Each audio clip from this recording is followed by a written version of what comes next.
I know what you're thinking. You're thinking that organic musical introduction is our way of saying good morning and welcome to another wonderful Sunday here at First Unitarian Society, where independent thinkers gather in a safe, nurturing environment to explore issues of social, spiritual, and ethical significance as we try to make a difference in this world.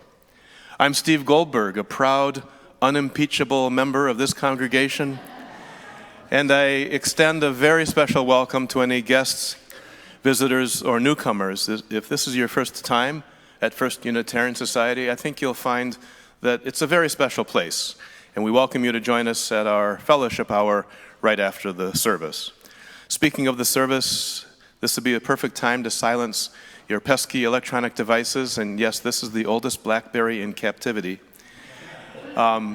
And if you silence those pesky electronic devices, you'll be able to enjoy today's service, which I know will touch your heart, stir your spirit, and trigger one or two new thoughts.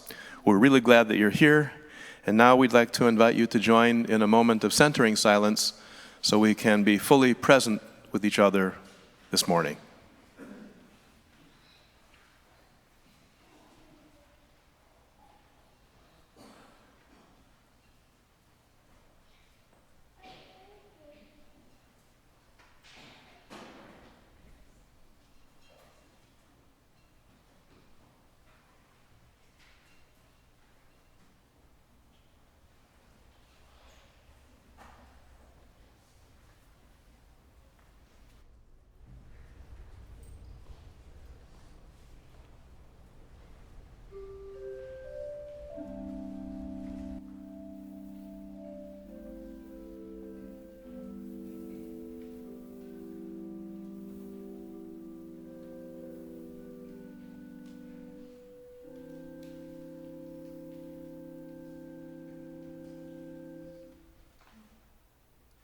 Come, let us enter this space of hope and community.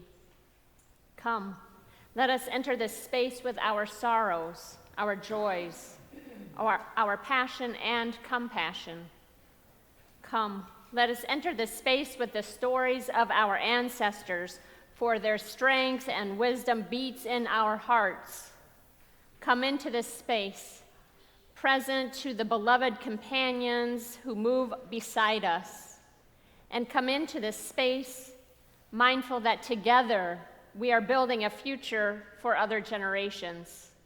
Come into this space and let us worship. We'll begin by singing together hymn number 126, Come Thou Fount of Every Blessing. I invite you to stand in all the ways that we do.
As we light our chalice this morning, I invite you to turn to the words printed in your order of service that we get to say together.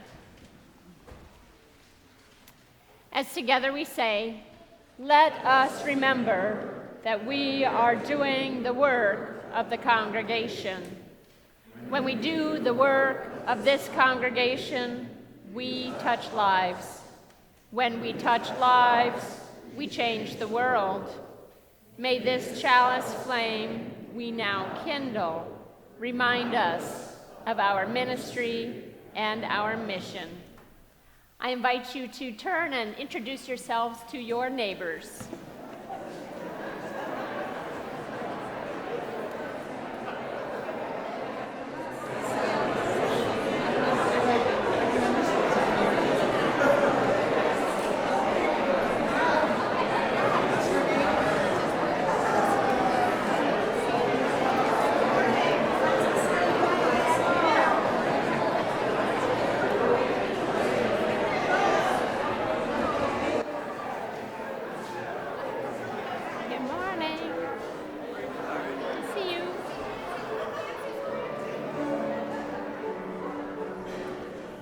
I invite the young and young at heart to come forward for a story.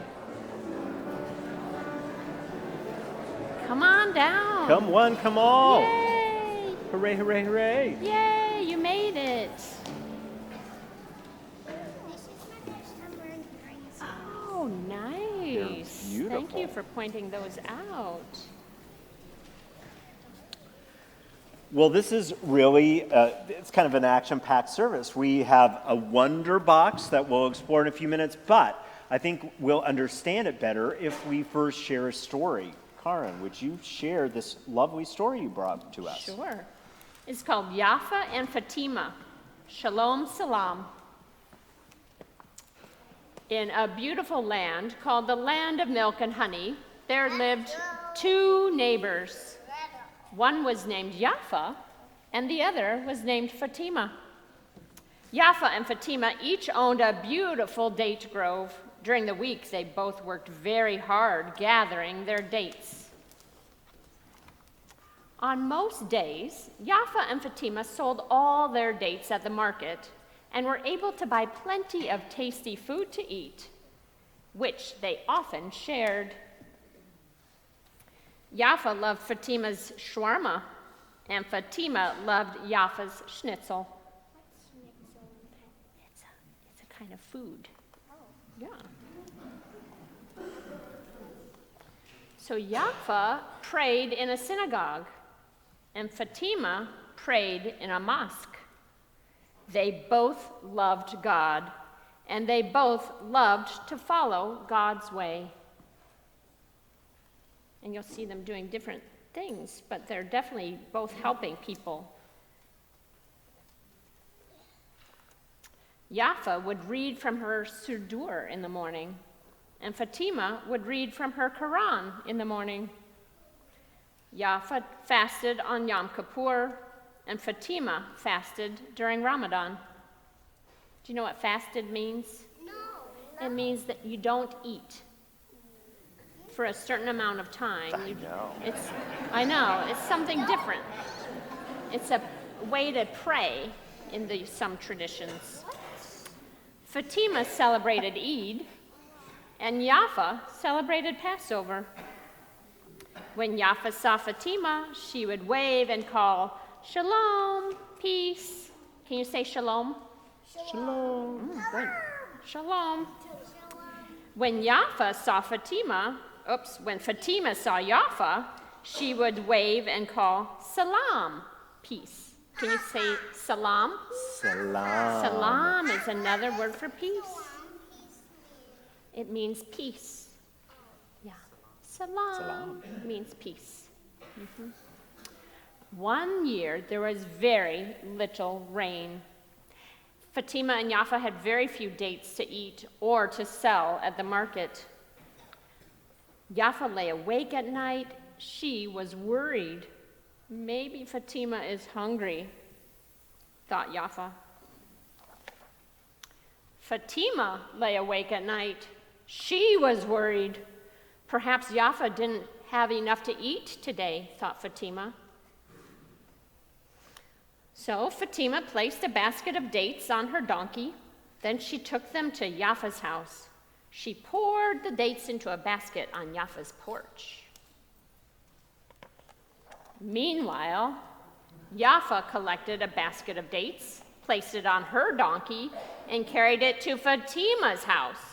She poured the dates into a basket on Fatima's porch. What? The two neighbors quietly made their way back home, feeling happy. In the morning, when Yafa walked onto her porch, to her great surprise, she saw her basket full of dates. Goodness, I have so many dates. I will take more to Fatima tonight. Meanwhile, Fatima walked out onto her porch and was just as surprised. Goodness, I have more dates than I thought. I will take some more to Yafa tonight. What? That night, both Yafa and Fatima took their donkeys with dates and set off towards each other's house. They met just where their fields came together. Fatima looked at Yafa, and Yafa looked at Fatima. The two friends hugged each other, and they laughed. Shalom, said Yafa. Salam, said Fatima. Thank you for thinking of me, said Yafa. Thank you for thinking of me, said Fatima. Together, they returned to Yafa's house to share a meal of dates and tea. That is such a cool story. I love it. And it seems like Yafa and Fatima were good neighbors and good friends to each other. Yes. And you know what, Doug? What? I think that these kids are good neighbors, too. And good friends as They're well. good friends and neighbors with each other and with us, even though we're grown-ups. Exactly. And I wonder if something in this Wonder Box has something to do with that. Let's check. Let's find out. What do you think might be in here? A stuffy. A stuffy? No. Let's see. Popular red, elephants. Oh, the pinky sometimes comes. Yes, Right. Right. Pinky would be pretty cramped in here, but even more exciting, bookmarks. I know you're third. Bookmarks, which after today will live in the gray hymnals that we use every weekend.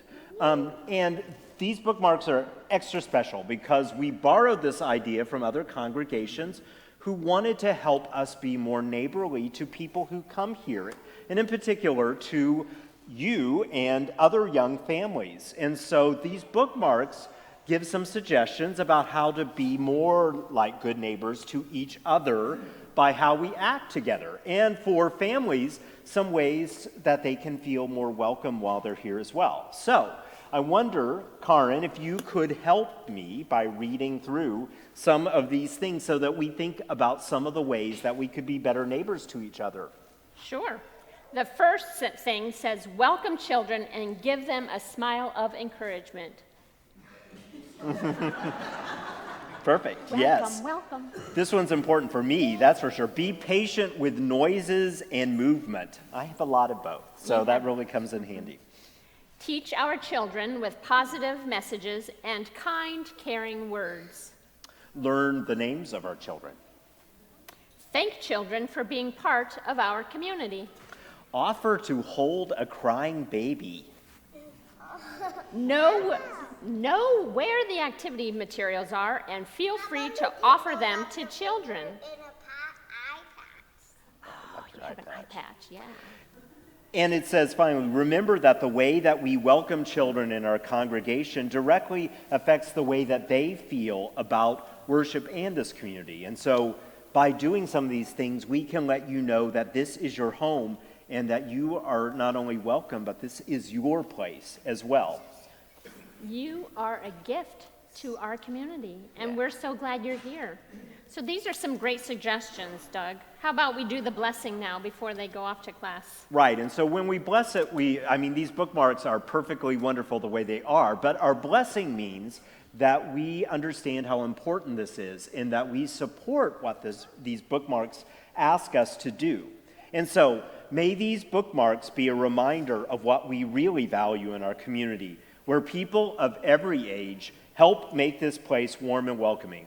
So if you agree with this wish and these promises to each other, may we together please say, "We do." We do. Perfect. Wonderful. Thank you all for being part of our FUS community. And I'm going to invite you to go to class now. And we get to sing them to class with hymn number 146, "Soon the Day Will Arrive." Thanks, everyone. You are welcome to stand in all the ways that we do.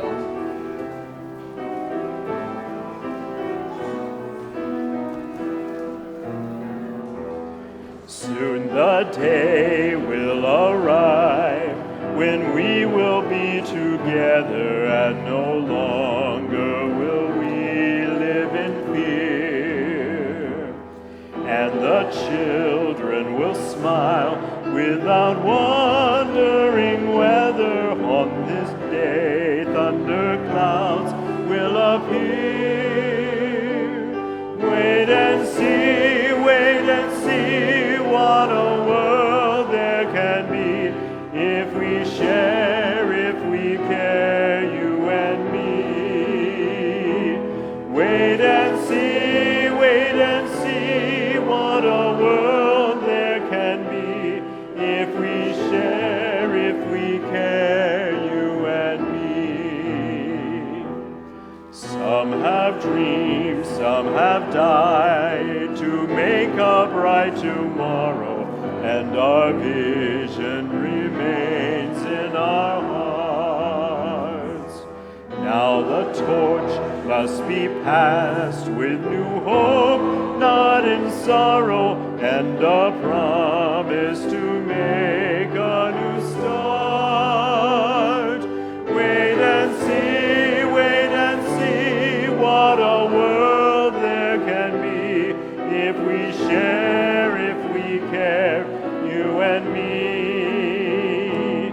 Wait and see what a world there can be if we share, if we care, you and me. You may be seated.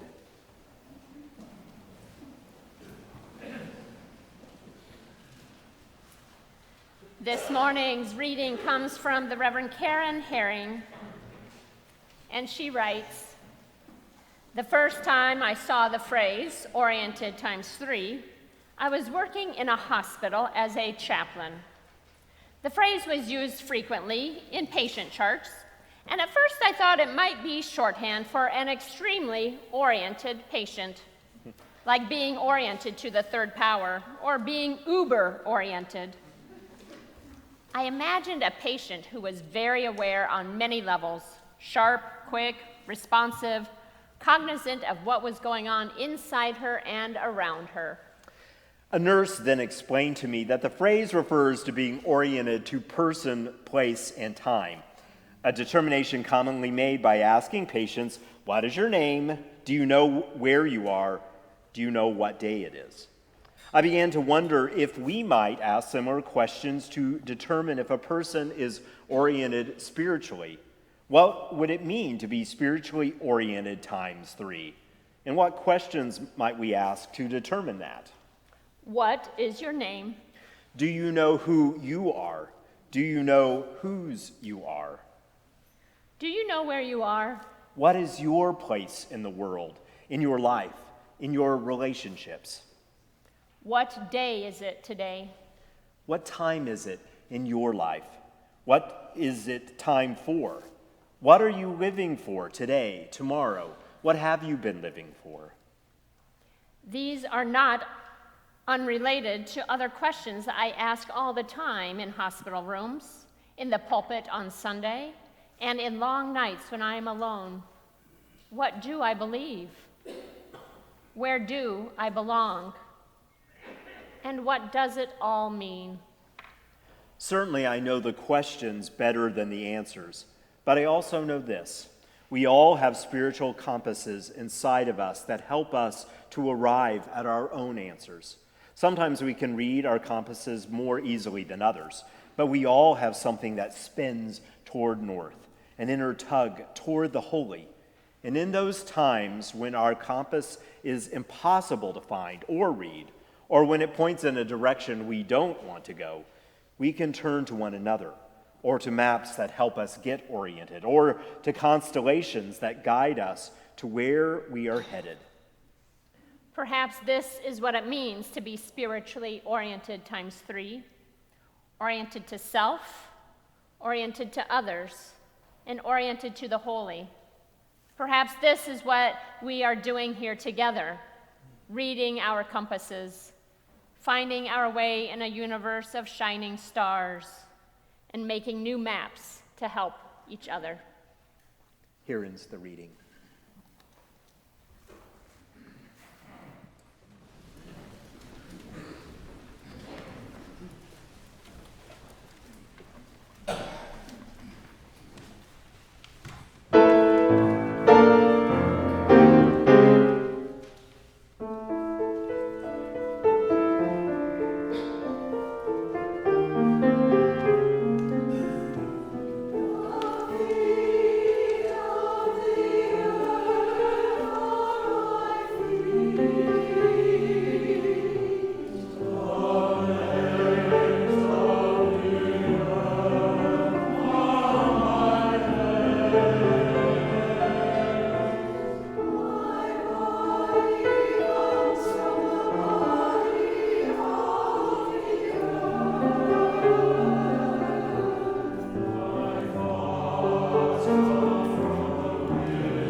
So Karen and I are going to reflect together for a few minutes about the next question in the ongoing process of thinking about the missional identity of this congregation, the deeper sense of who we are and what we are called to do in the world. And it makes sense, I think, to turn to some experts that really have done this work over and over again. Gil Rindle and Alice Mann, who actually wrote the original sort of process and questions that not only are we using, but hundreds of congregations have used time and time again to rethink who they are and what they're called to do. And they remind us that congregations are born from the spark of the interaction between their faith tradition and a particular context. That is, the story of this congregation is linked to the political, the economic, the social, and spiritual dynamics of this particular place and time. And as the time changes, while we hope some of the foundational truths may not change, the realities that are powerful in what is true in this community, in this time, should change how we understand ourselves and how we want to respond to the world around us.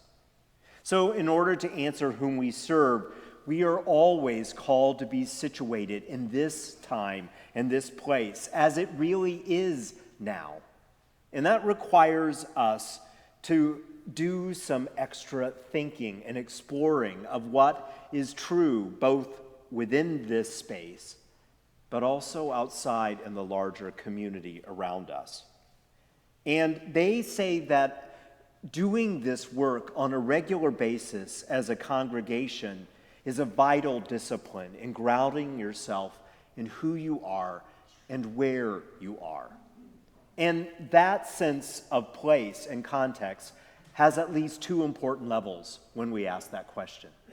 The first level begins with the closest context within this congregation in and of itself.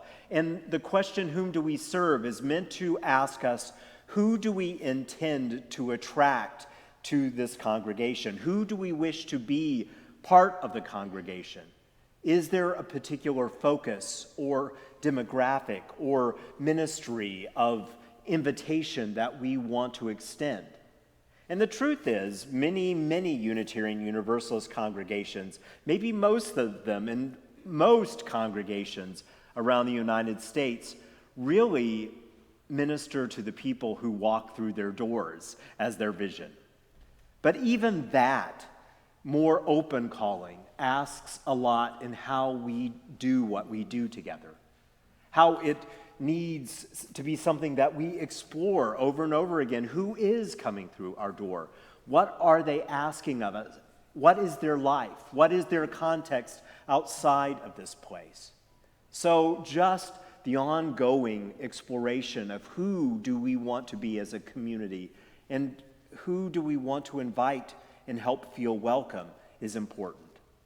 But it's also important to get outside of this space and actually out into the community and talk with community organizations. An important part of every interim process is to find a variety of ways to get you as a congregation out there and with an open mind and heart to hear what is going on in Madison and beyond. And so right now, in the last couple of months, members of the transition team have been brainstorming a long list of community organizations, from academic organizations to social justice organizations to arts organizations or other communities of faith. And they're going to ask them questions and inviting members of the congregation to go with them, to hear what they're doing in the community, what they believe is most important and most compelling right now, and what future partnerships might look like. This important work really helps us understand ourselves better. And what I love about it is that it moves us really in the direction of what was the original question that our two consultants posed when they began this work. They changed the way they asked the question because they began to work with so many different communities that did not necessarily find the original version an easy one to work with. But what they used to ask is, who is your neighbor? And I believe that question is very compelling. I agree. It is very compelling, and I've been thinking about it a lot. I love to think about who is our neighbor. Of course, the story that we shared with the children this morning is exactly an example of who is our neighbor. We had Yafa and Fatima. They lived right next to each other. And that reminded me of a sense of proximity, like neighbors are people we are in contact with. And then they also got to know each other. Just because they live next to each other doesn't mean they're relating or in relationship, but they did share bread or share meals together and get to know one another. And then finally, the third kind of ingredient of a good neighbor, as I was reflecting on this book, was this openness to being changed. So their relationship, their proximity, made them worry about each other. Is Yafa getting enough to eat? Is Fatima hungry? And they did something, they took action. And this sort of neighbor made me think of my own neighbors. I'm really pleased to live in a neighborhood where I live right next door to someone named Lynn, who for the last 20 years we have been sharing our yards with our dogs. Our children grew up together. She's the kind of neighbor who snow blows the end of my driveway when there's rocks there made of snow in the middle of winter, and the shovel just is not going to cut it. And I'm the sort of neighbor who loves to share my produce, my abundance of produce, especially the zucchini that comes up.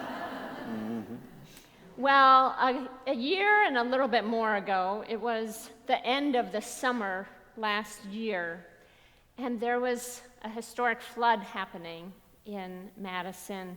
The lakes were very high, and the Yahara River, about 5 blocks from where I live, was overflowing its banks. And we were looking at the weather forecast, unsure if we were going to have to evacuate or not. And at that same time, Lynn was recovering from a hip replacement surgery and using a cane to get around. So one morning, I got a knock on the door, and I was in no mood to answer the door. I wasn't expecting anyone. I was the only one home. I just ignored it. But then, of course, I did peek out and notice there was a big pickup truck in Lynn's driveway. It was full of sandbags. Apparently, my wife had ordered some sandbags from the volunteers of the city, and they had arrived. So, of course, I went out and helped, and we got sandbags around our foundation and by our windows, our basement windows. And then I thought, I wonder if Lynn needs some. So I checked in with her, and she agreed, sure, that would be great. So with the 2 volunteers and we were able to get some sandbags down into her basement and also around the foundation of her house. And what struck me, though, was that she was moved by my offering to help put sandbags around her house.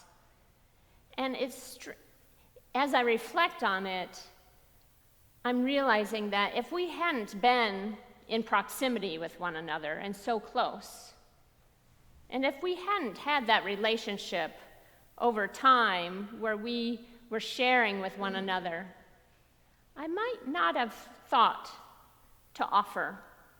And because of that proximity and because of that relationship, we were open to being changed. She was so grateful that I saw tears well up in her eyes, and that made me more sensitive to the vulnerability she was feeling at that time, not knowing how she was going to move around, let alone evacuate if we needed to. So I was changed by her willingness to be open with me as well. And in that way, we have made a difference in each other's lives. Your story really is on point, actually, with the original question and its context in a very meaningful way. And the original story takes that idea of neighbor into a much deeper and sort of globally religious idea. And the original question, who is our neighbor, at least in this context, comes from the parable of the Good Samaritan in the Gospel according to Luke. And in that context, we nowadays think of the Good Samaritan as just a way that a Samaritan is someone who does good stuff and does the right thing. But there's a particular context that's especially meaningful. Jesus had been talking about what it means to be a neighbor, and there was someone in the audience who was an expert on liturgical and religious law and was actually sort of curious if he could trip up Jesus and get him to say something that would discredit him. And so he asked, with a particular agenda in mind, "Who is my neighbor?" And the way Jesus answered it was very intentional, because Jesus knew his audience. And in that time and in that place, a Samaritan would have been regarded, because of cultural and racial tensions, as a lesser person in between those two cultures, and often someone understood as being suspect. And so in the story, when people who are religiously devout and highly learned see someone who is suffering and just walk by without doing anything, and it is, in this version of the story, someone that the audience would regard as less than, that pays attention and sees what is really happening, there's a real extra message there. That it doesn't really matter what you espouse and what it is that your learning and your thinking brings if it doesn't change the way you act. And if it doesn't change your heart and your mind and makes you vulnerable to the truth of the other person and the world around you. That's what matters most in our work. And so it takes me back to that idea that in this time we are thinking about where we should go together and what we should do and what this congregation is about. And I think about the quote that we read from Reverend Herring and how she talks about, with each of us, that we have spiritual compasses inside us that help us to arrive at our own answers. But sometimes it is hard for us to read those compasses. But she reminds us, we all have something that spins toward north, an inner tug toward the holy. That in the midst of this, we are called to remember that we are also looking for how this relationship, this proximity, this vulnerability leads us to something deeper and more holy in ourselves and each other. I've been enjoying reflecting on Reverend Herring's words as well, and that pull back to the holy and her desire to have us be spiritually oriented ×3 got me thinking about the parallel between our individual lives of being spiritually oriented ×3 and our congregational life of being spiritually oriented ×3. So as individuals, yes, we get to be in right relationship with ourselves and with other folks, and then with that which is most sacred. But we also, as a congregation, have been thinking about being spiritually oriented ×3 as well.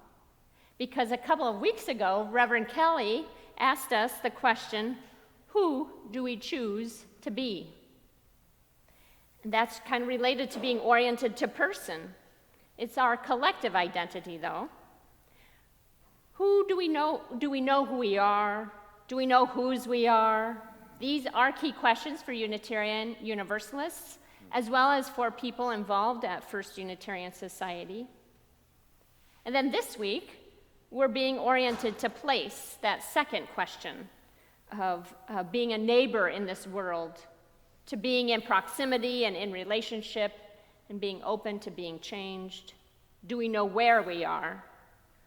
What would it mean, for example, if we thought about what does it mean to be a neighbor for the Ronald McDonald House?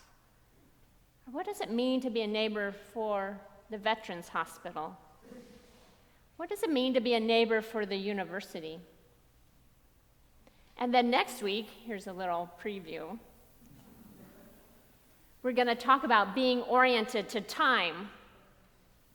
So what time is it in the life of this congregation? What is it time for? What are we living for? Given who we are and where we are, what are we being called forth to do next?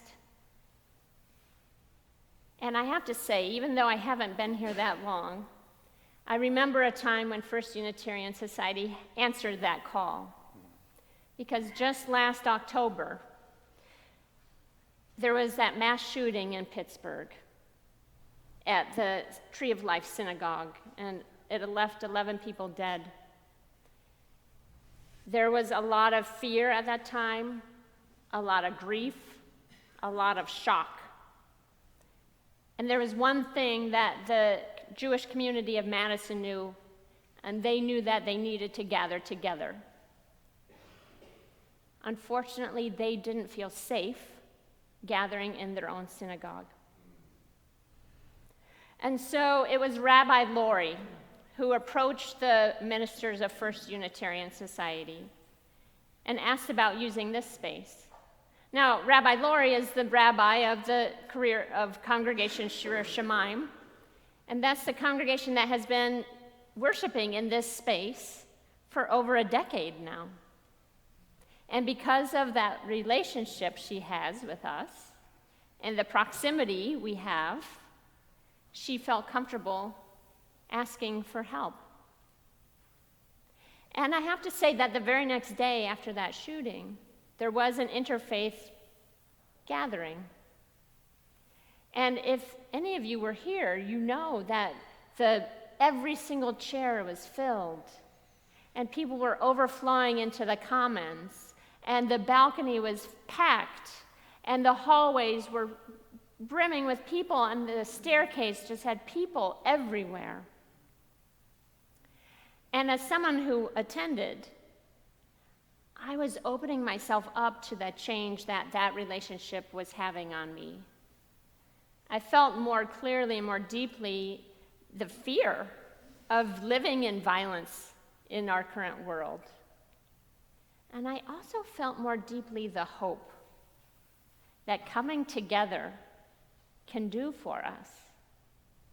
And that was a really remarkable moment in the time of this congregation, I feel like.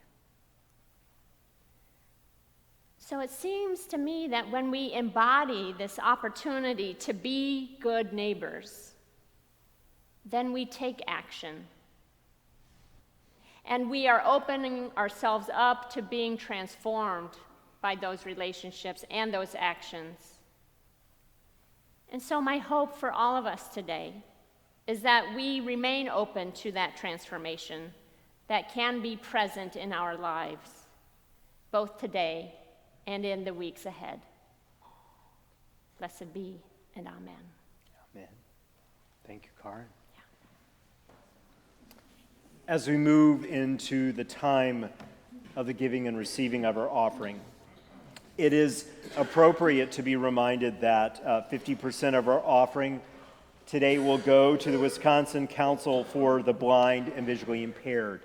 You can read more about their important work in the red floors, a chance for us to connect more with the community. And as we move into the time of offering, the choir will sing a text in Latin that is one of the classic texts of the church that is appropriate for this time as well, Ubi Caritas. The translation is, "Where charity and love are, there God is. The love of the prophet gathers us into one. Let us exalt and be joyful. Let us fear and let us love the living God, and from a sincere heart, let us love one another." Amen.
Well, this morning has been full of generosity of music. Generosity has been the message, and certainly your generosity for our offering is very much appreciated. A little reminder about next weekend's offering will involve canned food drive. So get ready to bring canned foods and other non-perishables for next week's offering. Speaking of generosity, we're grateful for the generosity of those neighbors who have volunteered to help make the service run smoothly this morning. Starting with our greeter, Abigail Musselman. That was the smiling face that greeted you as you arrived today. The ushers have included Diana Rodham, Michael Hoon, Mark Hill, and Dorrit Bergen. The hospitality and coffee are being provided in the kitchen by Jean Hills, and I think she has some other helpers with her. Make sure you thank them. Include them in your will. And the information table is going to be staffed by Karen Rose Gredler. We thank all of those people for their generosity of volunteer support for the service. A couple announcements. Art in the Right Place, our big art fair, is going to be held next weekend. And we're very grateful for the 70 members of this congregation who have volunteered to make that gigantic art fair run smoothly. It's a sign of our collective generosity. Speaking of things collective, a parking bulletin to you. The 11 o'clock service attendees might find parking a little bit challenging, so I'm not lobbying for you to come to the 9 o'clock, but there will be a parking challenge with regard to Art in the Right Place because of its popularity in the community and with our neighbors. And the last announcement concerns the message of generosity. You may have noticed this insert in your Red Floors bulletin, and many of you received this in the mail recently. We thank you for helping us close the gap in supporting the operating budget of FUS. We still have a little ways to go, but because of you and thanks to you, we've whittled that gap down from $120,000 to $103,000 in a relatively short period of time. We still have time before the end of the year to close that gap completely, and the way to do that is through, of course, our generosity and being good neighbors with each other and with the larger community. So, if we want to deliver on the promise that Karen made to the kids during the Message for All Ages. Remember what she said? She said, "This is your place." So in order for this to be their place, our generosity now will help build the financial stability to make that happen. And you could see how excited the kids were when they heard that this was their place. Cool. So on December 8th, right after the 11 o'clock service, there will be a workshop on generosity, giving us a chance as a parish to figure out other ways, additional ways that we can be generous with each other and to each other, and steps that we can take to make sure that this is their place when we think of our kids. So with that, the only other announcement is to remind you that if you have a hymnal that you're holding, please return it to the book carts on your way out.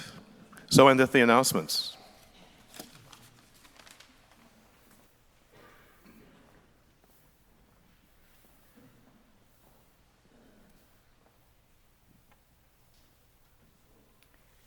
Each week we come together as a community of folks who are holding joys and sorrows in our hearts. In this place we love and are loved in return. We give and receive. We come together to find strength and common purpose, turning our minds and hearts towards one another, seeking to bring into our circle of concern all who need our love and support. So I ask you to take a moment now to think of those loved ones in your lives, including yourself, who may need a little extra love and support.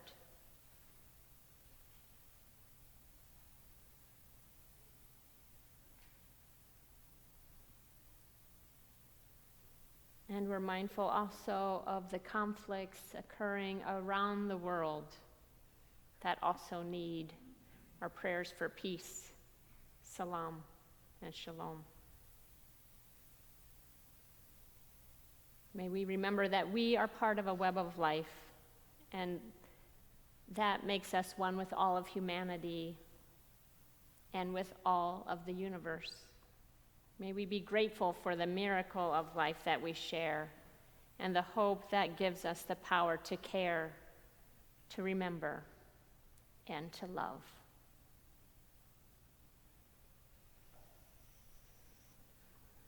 In this spirit of caring, we will continue to sing our final and closing hymn, number 1017, Building a New Way. We will be singing verses 1, 2, and 4 today. I invite you to rise in body and or spirit.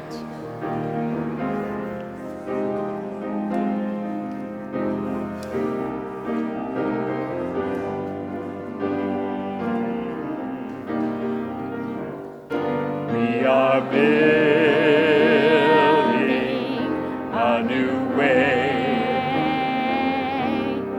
We are building a new way. We are building a new way, feeling stronger every day. We are building a new way. We are working to be free. We are working to be free. We are working to be free. Hate and greed and jealousy. We are working to be free. Peace and freedom is our cry. Peace and freedom is our cry. Peace and freedom is our cry. Peace and freedom is our cry. Without these, this world will die. Peace and freedom is our cry.